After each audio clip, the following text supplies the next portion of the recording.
Everyone, I'm going to do a review on a cardigan that I found on the internet. This one is called the Snowdrop cardigan.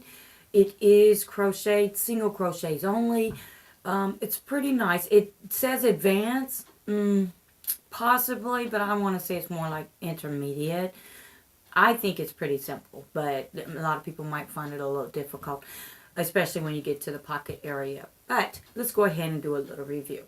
So on this cardigan itself, she's using 12 strand. You know me by now. I'm not going to pay a whole bunch of money for yarn. I'll just do a swatch and just figure out how to make the sweater the perfect length and width and things. So I did do a swatch. She did 12 strands like I said before. This is a 10 strand, and what it consists of is 2 strands of the bernat. And then just 1 strand of the red heart yarn at Walmart or Joann's, wherever you want to buy it. I did buy the bernat at Joann's, and I used a coupon.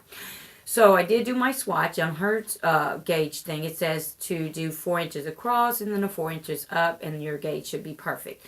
She used a size L crochet hook. I had to use a size N in order to get the right measurement. This, like I said, is just a single crochet all the way through it, and then she has it broke down where you start at the bottom, you add 12 on a pocket itself, you add in 12 a chain of 12, and you continue on up till you get to the armholes. Very simple pattern.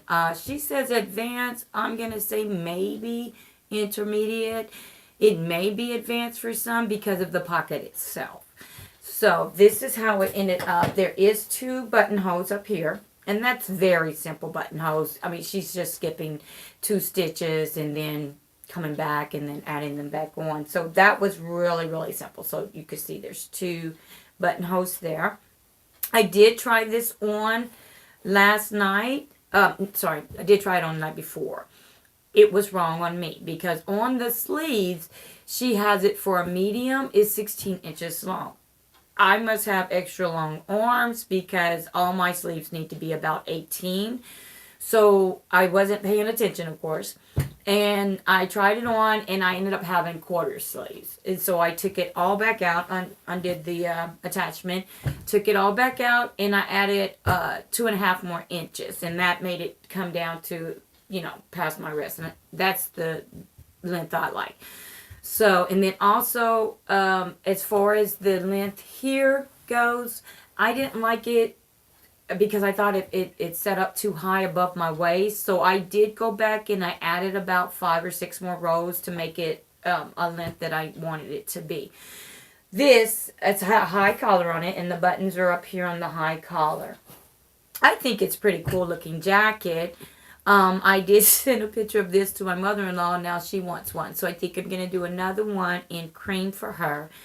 And I just like it. I think it's absolutely gorgeous.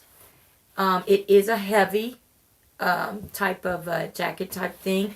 But I think that on the nights where it gets cooler, where it's like about, 50s, 60s, because I run cold anyway, then I could just wear this out at night. And I love this. I love the pattern. It is maybe a little bit hard to follow, but she did include a video also on it. But the video, I watched the video, and it doesn't actually show you how to put the buttons in, and it's kind of confusing. She says 18 stitches. You'll see it once you read it and once you watch the video. That was a little bit confusing as far as I was concerned. So what I had done on the button holes itself, I just went in like 3 or 4, I went in 3 stitches and then skipped the 2 and then carried on. So I don't know if that would help you better. It doesn't actually say how many to work across before you get to the buttonholes. So I just made sure that I had like 3 stitches on this end here and then continued on. I hope you enjoyed this.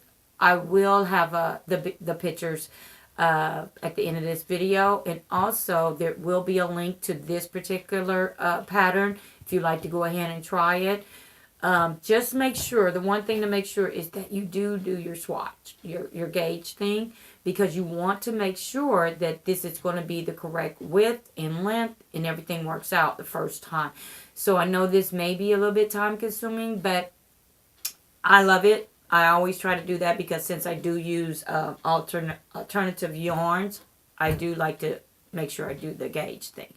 Until next time, look forward to seeing you. Please like and subscribe.